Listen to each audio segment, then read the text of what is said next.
Muy bien. Soy George Greenyer. En nombre de todo el equipo de trabajo, tenemos que pedirles disculpas por estas dificultades tecnológicas que son muy importantes.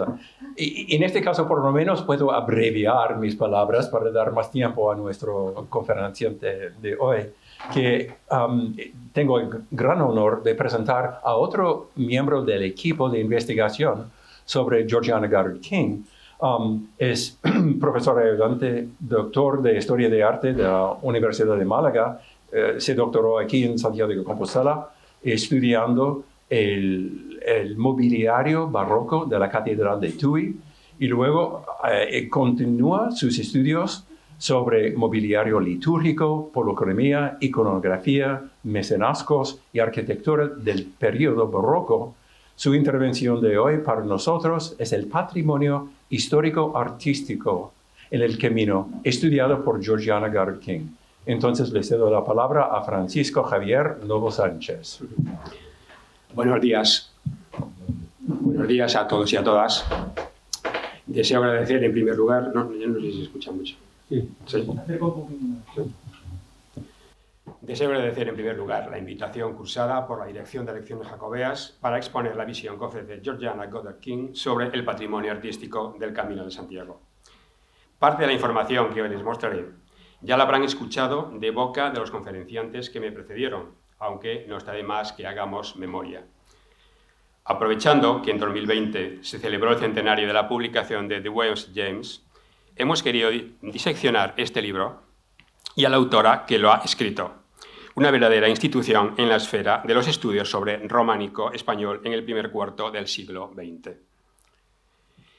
Y lo estamos haciendo a través de un proyecto de investigación de ámbito estatal, coordinado por Miguel Tain Guzmán y Patricia Fra López, profesores de los departamentos de Historia del Arte y Filología Inglesa de la Universidad de Santiago de Compostela. Las presentes lecciones jacobeas sirven de pretexto para que conozcan al equipo que lo lleva a cabo.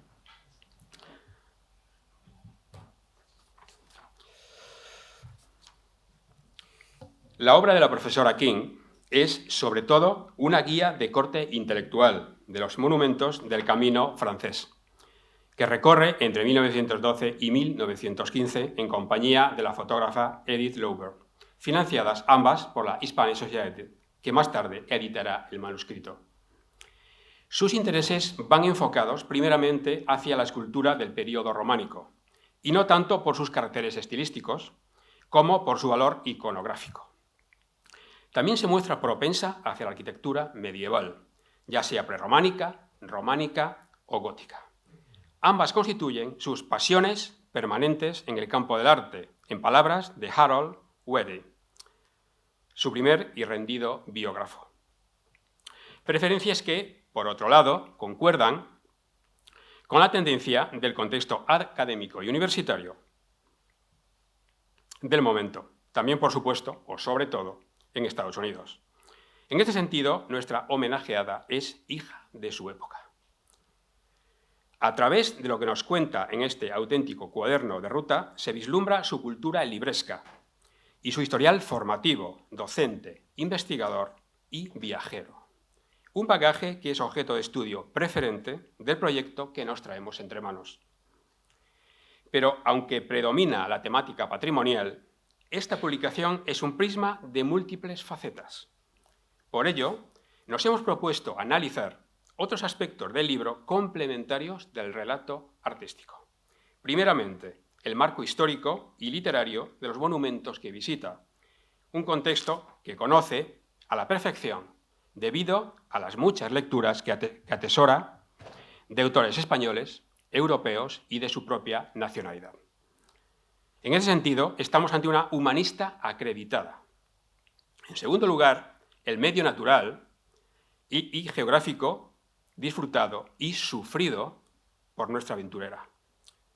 También el perfil antropológico y etnográfico de las ciudades y lugares por los que pasa, es decir, fiestas, tradiciones, costumbres, medios de vida, idiosincrasia, en definitiva, la visión de la sociedad española a través de un libro del segundo decenio del siglo XX.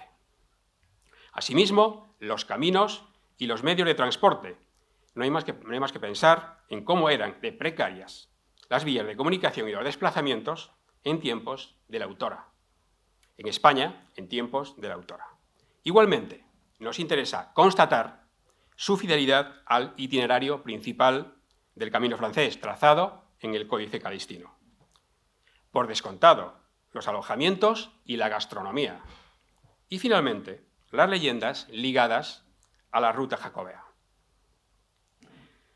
El caso de Georgiana, por la intensidad con la que vive su experiencia y cómo traslada esa vivencia al discurso erudito, recuerda al de los viajeros románticos, entusiasmados por todo lo que les rodea, pero sin perder la perspectiva de que estamos ante una investigadora de perfil ilustrado, llevando a cabo un estudio escrupuloso del arte del Camino de Santiago. Debido a esta variedad temática y al origen de la autora, desde el Departamento de Historia del Arte de la Universidad de Santiago y Compostela, hemos conformado un equipo multinacional y multidisciplinar para abordar esta empresa con éxito. Y es que todo esfuerzo es poco. Estamos ante la primera mujer que redacta un libro de signo científico sobre la ruta jacobea en toda su extensión, pues no solo llega a Compostela, sino que prolonga su epopeya más allá del Atlántico, o hasta el Atlántico, hasta el fin del mundo, hasta Fisterra. En fin, una auténtica pionera. Es el primer autor, y por lo tanto autora, que hace referencia expresa al Camino de Santiago en el título de su obra. Hasta ahora no se había hecho. Asimismo, inicia la nómina de peregrinas norteamericanas, y digo peregrinas porque en alguna ocasión se define como tal, abriendo el camino del interés de su país por la senda que conduce al sepulcro de Santiago el Mayor. Uno de los ejemplos más célebres es el de Edith Wharton, autora de La Edad de la Inocencia, que afirma que el libro de la profesora King le había servido de gran ayuda en su visita a Compostela en 1925. Su rigor intelectual la convierte en precursora de los estudios concienzudos sobre el arte románico español y la ruta que desemboca en la tumba apostólica. Pretendemos, asimismo, reivindicar su condición femenina en un mundo académico, el del arte medieval español, dominado por hombres como Chandler Post y Arthur Kingsley Porter, autor de un clásico sobre la escultura románica en los Caminos de Santiago, obra publicada solo 3 años después de la que nos ocupa.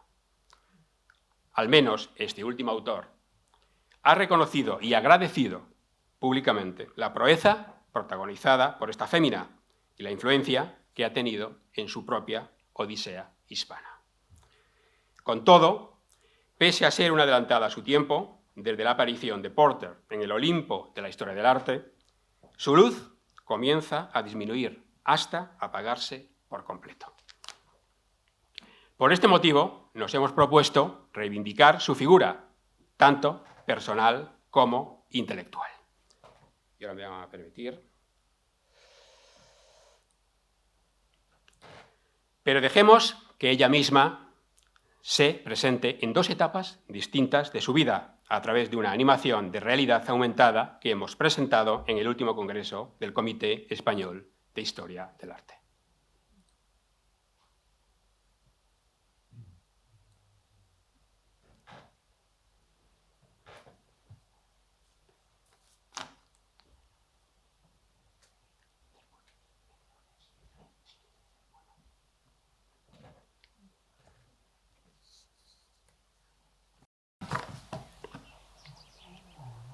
Hello, I am Georgiana Goddard King.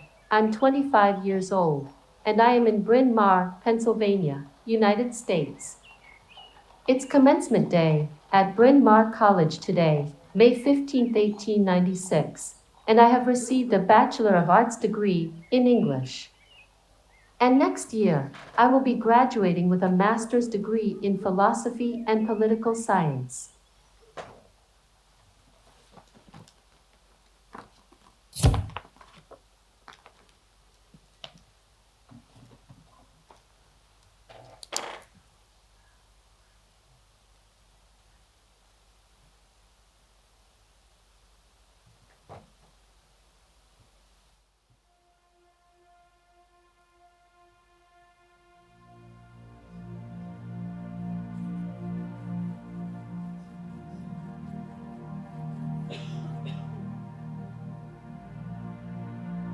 My name is Georgiana Goddard King, professor in the Department of Art History at Bryn Mawr College in Pennsylvania.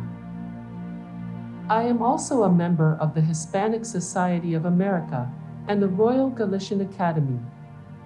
At this conference, a group of enthusiastic researchers will discuss what it was that led me to make this initiatory journey to Santiago de Compostela as a pilgrim from Somport in 1914, which later was transformed in 1920 in the book entitled The Way of St. James.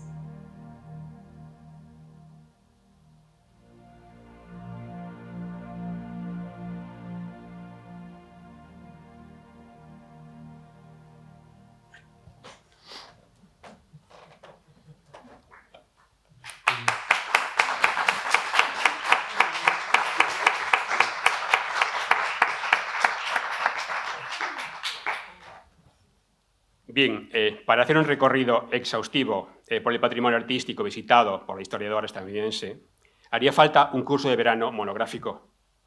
Debido a ello, tomaré una muestra representativa de su gesta por la senda jacobea. Me detendré en la diferente tipología monumental y artística visualizada en el libro por nuestra entusiasta, en concreto, catedrales, monasterios, iglesias, hospitales de peregrinos, puentes e iconografía jacobea. Excluimos de nuestro recorrido la ciudad de Santiago de Compostela, meta del camino, y de Georgiana, cuyo estudio corresponde al profesor Miguel Taín Guzmán. En honor a la verdad, Georgiana no se prodiga mucho con las catedrales del camino. Tal desinterés obedece a una razón de gusto y preferencia. Y es que la viajera estadounidense ama la unidad de estilo, en particular cuando se trata del período románico, también del gótico, aunque menos, y desde luego lamenta, cuando no repudia, las interferencias posteriores a la Edad Media, y en particular las reformas.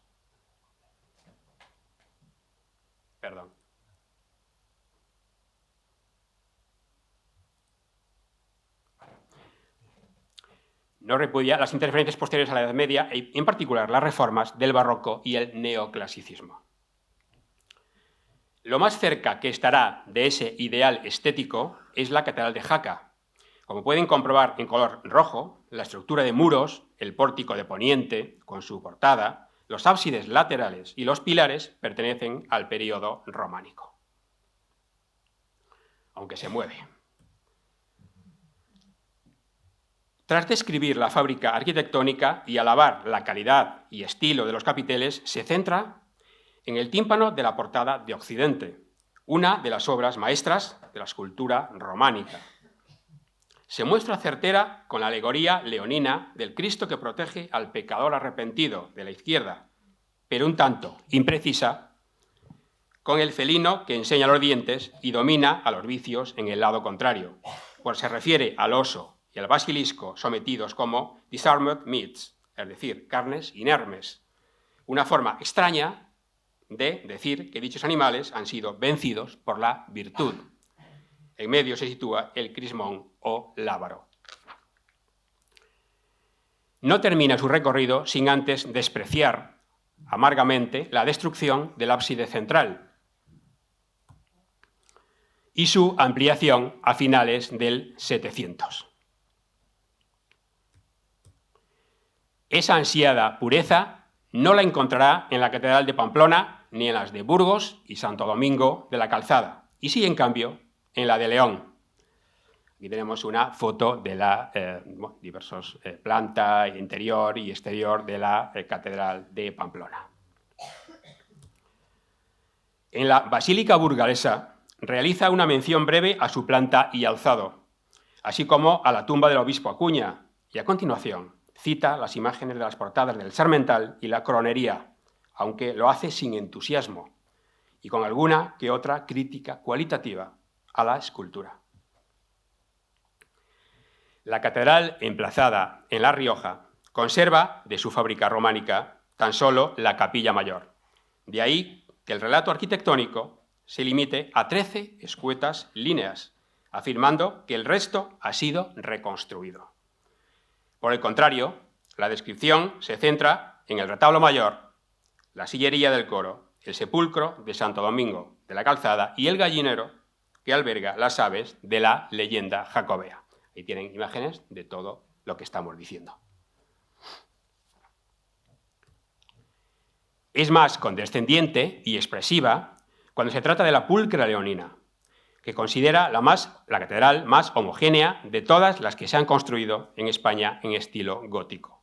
Dirige toda la carga analítica a las portadas norte, sur y occidental y afirma que es la única iglesia de España donde uno se mueve como en el corazón de una joya. Mucho más interesantes para ella y abundantes son las iglesias, que siembran de arte románico el camino. Siente una especial predilección para aquellas que poseen planta central, dada su rareza. En Pamplona, compra una postal de la iglesia de Santa María de Eunate, están viendo en pantalla. Desea verla a toda costa, aunque tenga que desviarse de la ruta y a pesar de estar aislada en un extenso valle. Aunque su castellano es deficiente, logra hacerse entender enseñando la imagen en la taquilla de la diligencia de Puente la Reina. Desde allí acude en una suerte de calesa. A lo largo de las páginas del libro, define perfectamente la soledad de la iglesia al calificarla como un peñasco en un prado de montaña, afirmando que el cura viene pocas veces y las labradoras del lugar tampoco se molestan en cruzar el páramo para rezar. Lo primero que señala del inmueble es el octógono irregular que dibuja su planta. Pone como ejemplos paralelos a Eunate dos capillas francesas, la de los templarios de Laon y la de Saint-Clair, cerca de Le Puy-en-Velay. También encuentra semejanzas con las iglesias de la Veracruz de Segovia, San Marcos de Salamanca y Santo Sepulcro de Torres del Río, en Navarra. Esta última, también excepcional, ha merecido una fotografía en las páginas del libro. Ahí tiene la fotografía del libro de Georgiana a la izquierda.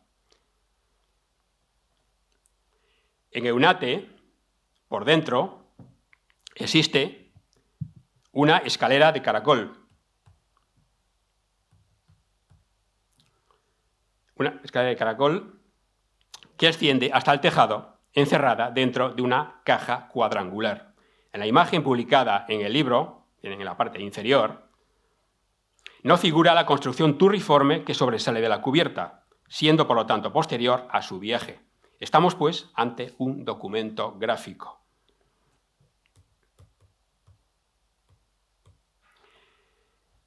Tan extraño como la forma de la planta es, según sus palabras, el asombroso claustro poligonal que rodea la iglesia.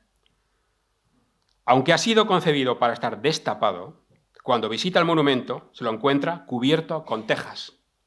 Aquí creo que se puede ver, más o menos, o por lo menos se pueden imaginar esa parte del claustro cubierto con tejas. Recalca que únicamente 3 de sus lados conservan columnas pareadas y capiteles, siendo sumamente lacónica en la identificación de los temas esculpidos. En ellos dice ver motivos orientales, imágenes de templarios, figuras entrelazadas y formas vegetales.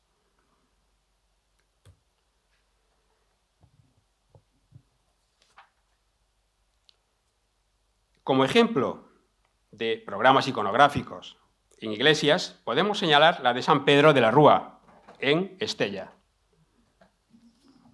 Tan solo quedan en pie las pandas norte y de poniente. La primera de ellas conserva capiteles historiados, cuyas cestas están labradas por los 4 lados. Siguiendo el orden de lectura de Georgiana Goddard King, de este a oeste, se detiene en la descripción del primero de los capiteles, que califica como el más fino de todos. Tanto es así que la fotografía incluye en su obra, ahí tienen la fotografía que aparece en el libro, ¿vale?, en el centro de la imagen. En las caras anchas se representa el entierro de Cristo y las Marías en la tumba, y en las caras estrechas los temas de Noli Me Tangere y el infierno. En este último asunto no se muestra muy precisa, pues en verdad se trataría del descenso de Cristo al limbo. Tampoco describe con exactitud el segundo capitel, en el que, según ella, se esculpe la serie de la matanza de los inocentes. Y en realidad es así, pero en el ciclo de los inocentes se olvida de citar una historia tan relevante como el viaje de los Reyes Magos al palacio de Herodes. El tercero no es nada difícil de analizar, pues contiene la Anunciación, Visitación, Anuncio a los pastores y Epifanía.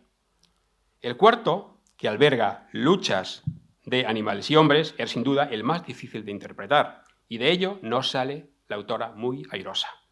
Su inseguridad le lleva a reducir el análisis al máximo. Tal simplificación supone además obviar elementos y confundirse en otros. En realidad se trata de pugnas simbólicas entre la virtud y los vicios. El quinto sirve, a su juicio, de soporte a la historia de San Vicente. Se equivoca, pues se trata de otro diácono, San Lorenzo. El examen iconográfico no debería resultar dificultoso, pues los relieves se hacen acompañar de inscripciones explicativas. Tal vez haya traído una idea preconcebida que no ha querido corroborar con las evidencias iconográficas y textuales. En los tres siguientes, a su entender, se desarrolla la predicación y martirio de San Andrés, un apóstol rezado desde tiempo inmemorial en la iglesia de San Pedro de la Rúa. El problema es que ha hecho malas cuentas, pues son 2 y no 3 los capiteles que narran la vida del discípulo de Cristo.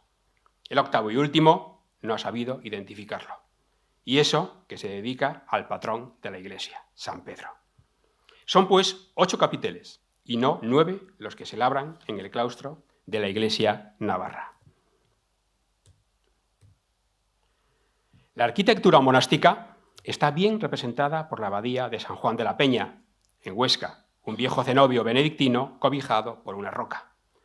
Cuando recala en el complejo religioso, cita de pasada las dependencias de los monjes, la capilla gótica de San Victorián, la clasicista dedicada a San Boto y a las tumbas del atrio norte. Ahí tienen fotografías de todo ello.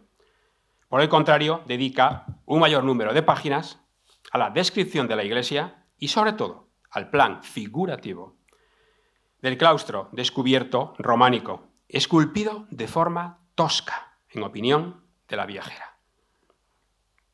En el momento de la arribada de Georgiana, 2 de las 4 pandas están en perfectas condiciones, como hoy las podemos ver, y las restantes se edifican con simples pilares y arcos de ladrillo. Un poco en estas 2 imágenes pueden ver a la derecha o al final, ¿vale? Bien, en primer término, las pandas, digamos que están en pie, y al final, aquellas pandas edificadas en material cerámico y que más tarde pues, desaparecerán unos años, unas décadas más tarde de la llegada de Georgiana. Esta obra de cerámica, desmontada 2 décadas después de la visita de King, se levanta en la Edad Moderna y vino a sustituir a las 2 crujías que desaparecieron en alguno de los incendios que asolaron el monasterio a finales de la Edad Media. Los capiteles conservados, situados sobre 1, 2 o 4 fustes, pertenecen al románico tardío. Son de factura simple, como afirma la autora. Sin embargo, en ellos se desarrolla una pequeña serie genesíaca y otra más amplia sobre la vida de Cristo, y ambas abarcan desde la creación de Adán y Eva hasta la traición de Judas. En general, King acierta con la lectura de las imágenes esculpidas en el patio de la abadía pinatense, aunque a veces se muestra dubitativa, y en otros aflora la imprecisión, bien por desconocimiento, bien por el mal estado de conservación de los capiteles. Es el caso del asunto del llamamiento de Cristo a los 4 discípulos en el lago Tiberíades, en el que Georgiana aprecia simplemente 2 escenas de botes. Lo están viendo en primer término el capitel que estoy mencionando. Hoy se cree que en los capiteles ausentes se completaría el ciclo de la pasión, sirviendo otros de soporte para el bestiario y escenas de juglaría. Apenas hace mención a los puentes, pese a la importancia en la historia jacobea y en la arquitectura civil románica del camino. Alude de forma lacónica a los viaductos de Puente la Reina en Navarra, San Juan de Ortega en Logroño y Puente Villarente sobre el río Porma en tierras de León, sin describir sus estructuras ni relatar las historias que encierran. Tampoco lo hace con el puente de Órbigo, aunque en esta ocasión se recrea con la historia jacobea del paso honroso. Curiosamente, y a pesar de no aludir a sus características constructivas, 3 de ellos ilustran la obra que nos ocupan, como acaban de comprobar.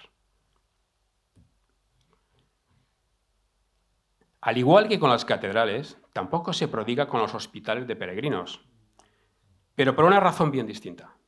Apenas existen establecimientos de acogida en el camino francés a la altura del segundo decenio del siglo XX, y menos aún abiertos. Cita, en primer lugar, las ruinas del hospicio y monasterio de Santa Cristina de Somport, uno de los más importantes de la Edad Media, citado en el Códice Calistino. Están viendo, precisamente en la imagen, esas ruinas. Esta es una imagen, pues, del Códice Calistino. Mucho más interesante, porque todavía está en uso en tiempos de Georgiana, es el Hospital del Rey de Burgos, fundado por Alfonso VIII de Castilla en el siglo XII para atender a los peregrinos del Camino de Santiago y custodiado por la abadesa del monasterio de las Huelgas. De la fábrica románica del monasterio nada queda, dado que fue reformado totalmente en el período gótico y en el Renacimiento.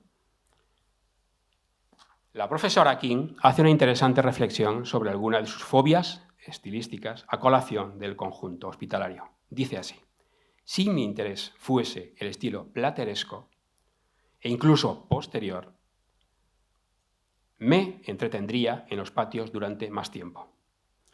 Destaca, eso sí, las puertas de madera con motivos jacobeos del siglo XVI que cierran la iglesia. Este edificio alberga hoy el rectorado y otras dependencias de la Universidad de Burgos.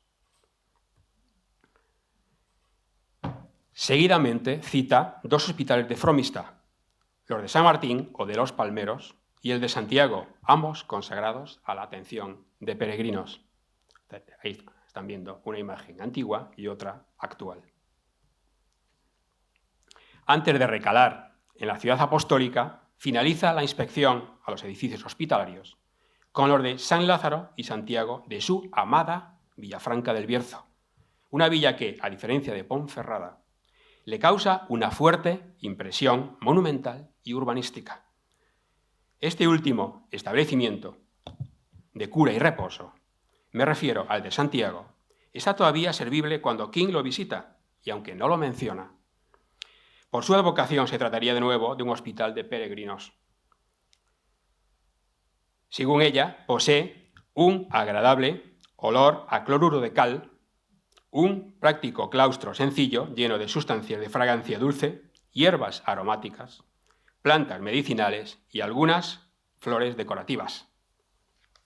Eso sí, se ensaña con la capilla, en cuyo interior se rinde culto a estúpidas devociones de mal gusto. En palabras de la autora, se refiere a las imágenes de vestir, una costumbre devocional hispana heredada de la Contrarreforma, que muestra que nuestra aventurera no logra asimilar y desprecia con todas sus fuerzas. Finalizo mi intervención con iconografía jacobea, para hacer honor al título del libro, tomando como base las ilustraciones repartidas por el mismo. Algunas son congruentes con el texto y otras figuran como simple relleno temático o comparsa. Pero, en su conjunto, conforman un corpus muy completo de iconografía jacobea. El ejemplo más simple de Santiago Apóstol y Peregrino se encuentra en el lienzo del Greco conservado en la Hispanic Society. Lo están viendo a la izquierda. Algo más compleja es la efigie adosada al pórtico de la iglesia gótica de San Saturnino de Pamplona, colocada bajo dosel y soportada por una ménsula piramidal embebida en el muro. El dibujo que están viendo es obra más que probable de Helen Furnell, profesora de Historia del Arte en Bryn Mawr College, el mismo en el que imparte docencia Goddard King. En la introducción del libro dice estar en deuda con ella por haber realizado los dibujos más difíciles de la obra.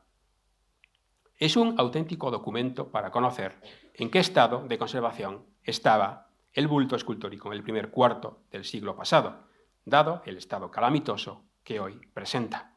Se trata de una variante poco habitual de la imagen de Santiago el Mayor, dotado con la indumentaria jacobea y acompañado de un peregrino que se arrodilla en actitud orante a los pies del apóstol para rendirle culto. La imagen del devoto es la que ha sufrido un mayor daño con respecto al dibujo, pues le falta el zurrón, la cabeza y buena parte del brazo. La efigie del hijo de Zebedeo tampoco se libra del paso del tiempo, que le ha sustraído el báculo y ambas manos. De este mismo tipo iconográfico son dos imágenes de azabache del siglo XVI, expuestas en la Hispanic Society y el Museo de Bellas Artes de Boston. Hay en la primera, de la Hispanic, y el segundo, el Museo de Bellas Artes de Boston. La única diferencia es que, en esta ocasión, los peregrinos se disponen de pie y no arrodillados. El tercer volumen contiene una miniatura de Santiago como Miles Christi, fechada en 1610. Muestra los elementos clásicos de la faceta guerrera de Santiago Apóstol, que montado en su corcel blanco, en corbeta, con vestimenta militar, cruz jacobea en el pecho y espada en alto, siembra el terror entre las filas musulmanas. En el suelo se disponen cabezas y brazos seccionados, escudos y alfanjes, así como cuerpos de enemigos descabalgados y derrotados, y monturas caídas por la acción del discípulo del Mesías. Le acompaña en su ímpetu combatiente el ejército cristiano, portando estandarte y lanzas, mientras que lo que queda de las tropas sarracenas trata de defenderse mientras se bate en retirada. Del cielo azulado surge un rompimiento de gloria que conduce a la victoria a los efectivos que luchan en la batalla de Clavijo. La segunda miniatura, del siglo XV, ha sido escogida para ilustrar uno de los textos del primer volumen. Las características de la imagen sugieren que dicha pintura forma parte de alguno de los manuscritos del Peregrinaje del Alma, una obra escrita a mediados del siglo XIV por el monje y poeta francés Guillaume de Duguleville. En la imagen se aprecia el alma recién salida del cuerpo de un peregrino, la cual se encargará de determinar la ruta vital emprendida por el desafortunado caminante hasta alcanzar el paraíso. El ánima aparece desnuda, como es natural, y únicamente se acompaña de una bolsa y un bastón. Este poema medieval describe un viaje en el que, separada del cuerpo, el alma del peregrino se presenta ante el Supremo Tribunal para ser juzgada. Luego visita todos los lugares de la tierra donde ha pecado, el cementerio donde se pudre su cuerpo, y después viaja durante 1000 años por el infierno, el purgatorio y finalmente el cielo. Es esta visita al Camposanto la que se representa en la miniatura. Cada etapa presenta escenas espeluznantes o edificantes, destinadas a corregir el alma pecadora, aunque arrepentida. De ahí que esta obra literaria se haya emparentado con la Divina Comedia de Dante. El ensayo de Georgiana contiene una imagen grabada de Santiago el Mayor, perteneciente a otra de las obras de Duguleville, titulada Peregrinaje de la vida humana, que describe cómo el autor, tras leer el Roman de la Rose, escrito en el siglo XIII, tiene una visión que le lleva de peregrinación espiritual a la Jerusalén celeste. Se trata de un sueño de la Edad Media, de connotaciones escatológicas. El libro habla de la salvación del hombre, nos da las claves para caminar hacia la vida en plenitud. Para encontrar el paraíso o la paz de espíritu hay que buscarlo antes de que suceda el óbito. Los que abren la obra están, pues, convidados a realizar un viaje interior.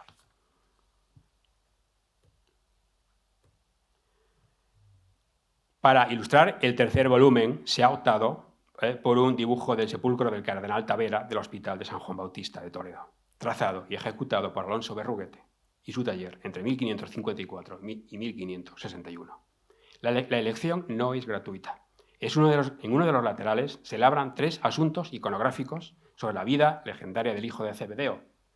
Como peregrino, dentro de un tondo,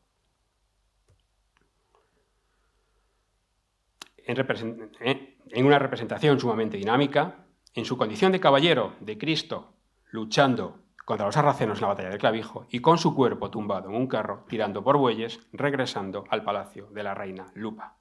Este despliegue de iconografía jacobea en un único soporte se debe sin duda a la devoción del promotor por el apóstol Santiago, adquirida sin duda o consolidada durante su etapa como arzobispo de la diócesis compostelana.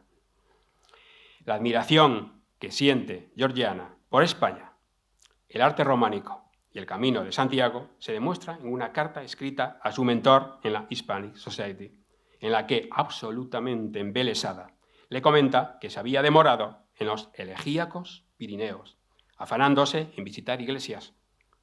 Estando en este paraíso, parece no importarle su ego académico cuando descubre que desde Cambridge le habían invitado a impartir una conferencia. Ya sabía que había subido al Olimpo de los estudios sobre el arte español de la Edad Media, tras granjearse una reputación en el amanecer de su carrera con trabajos de mucha categoría en revistas de primer nivel. Hasta aquí mi breve repaso, aunque compendioso, a The Way of St. James. Espero que la charla haya sido de su agrado y me dispongo a escuchar sus preguntas y aclaraciones.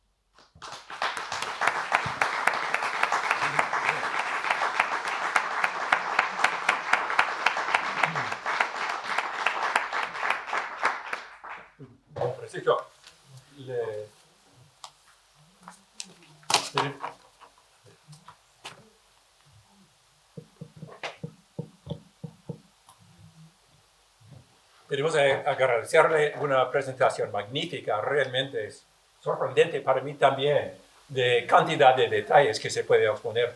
Entonces, podemos abrir la sesión para preguntas del público.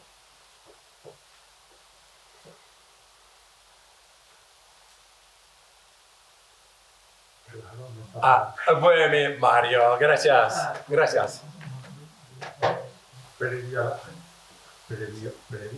¿Suena o no? Mi falta que así, ahora. Sí. Bueno, decía que simpatizo con el rechazo de Georgiana respecto de las acumulaciones y ayuntamientos a la base románica por la que ella, digamos, flipa, perdón por la palabra, ¿no? Aquí en la Catedral de Santiago, dictamentos neoclásicos y barrocos.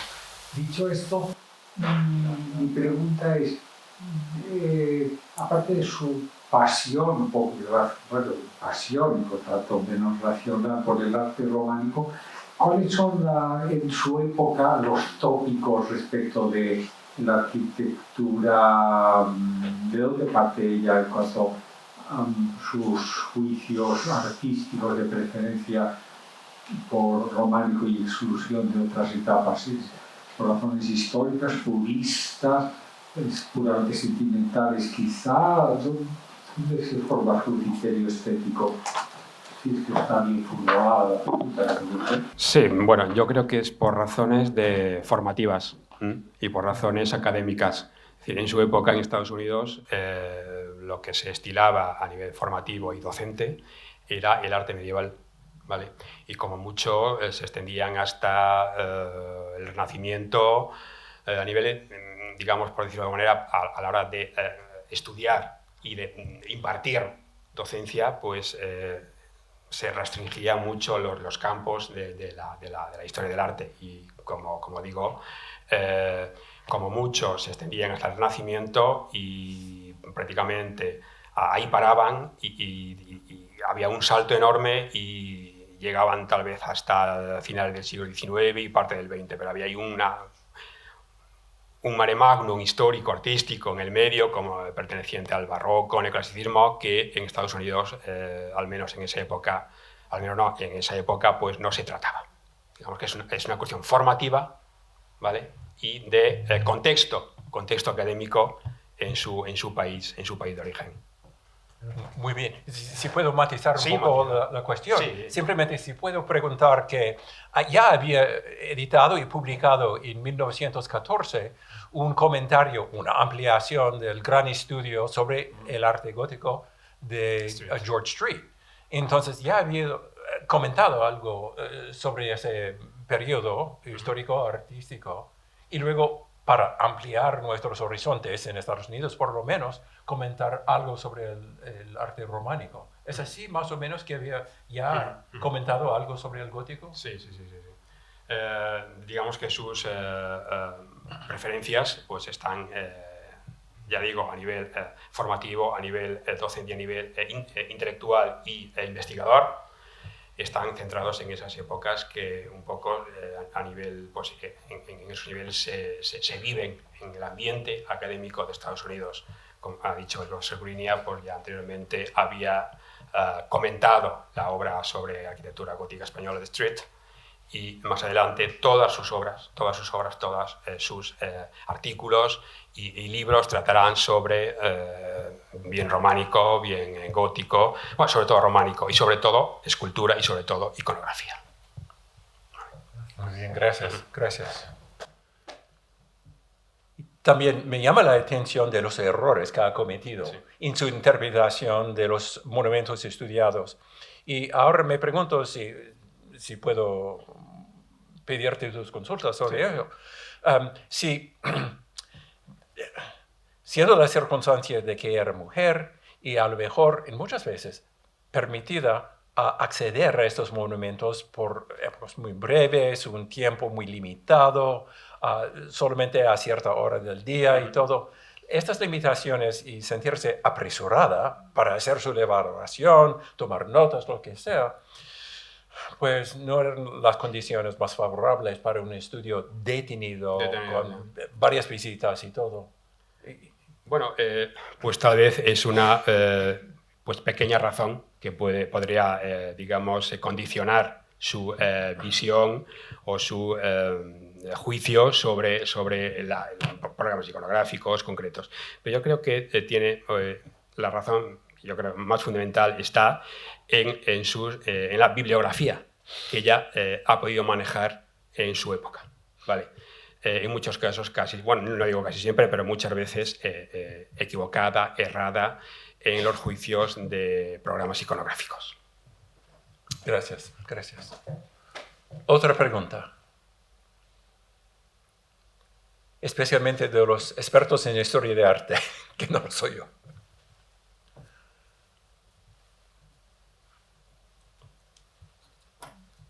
¿Ninguna pregunta?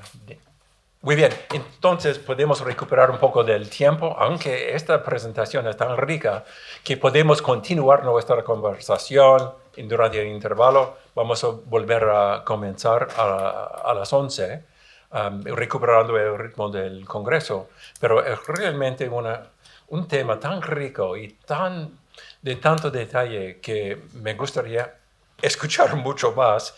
Y además quiero recordar a todos que hay un blog en el Internet sobre las contribuciones, incluso de Francisco, sobre los monumentos históricos que ha estudiado Georgiana Goddard King, y con aportaciones de su parte y de otros súper interesantes, con detalles, fotografías, documentación y todo. Entonces, yo puedo recomendar el blog en el Internet sobre este proyecto de Georgiana Goddard King para más detalles y para mostrar lo que estamos desarrollando durante más de casi 2 años, ¿no?, de trabajo. Sí. Si escriben en cualquier buscador de Internet, en el buscador de Google, por ejemplo, Georgiana Goddard King, yo creo que después de la entrada de la Wikipedia, el nuestro es el siguiente. O sea, es fácil, muy fácil de encontrar, la verdad. Muy bien. Entonces, vamos a darle las gracias otra vez por una intervención magnífica.